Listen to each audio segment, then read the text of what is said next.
How do you make your relationships stronger? Relationships can be messy, complicated, and yet it's something that we want and we desire. And we can find some help in this question of creating healthier relationships out of Colossians 3:16, when it says, "The word of Christ must live in you richly.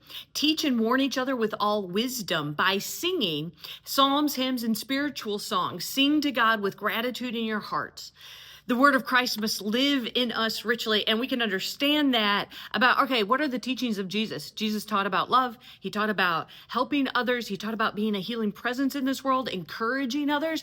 And so when we are living that, it's our words, our actions, but then it becomes a part of who we are and that we share that with one another.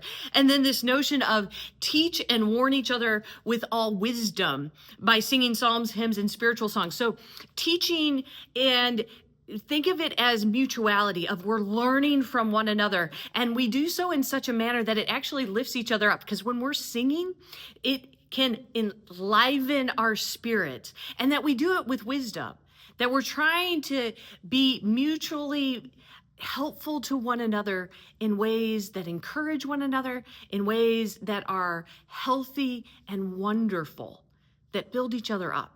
And then that last part about gratitude, of give gratitude to God. And so when we're giving gratitude towards God, we are then able to share gratitude with one another, that we begin to be grateful for everything every single day. We find things to be grateful for. And how does that strengthen our relationships when we are grateful for those relationships? So may your relationship be strengthened by God's presence, by living in Christ, by this sense of mutual respect. Have a good one.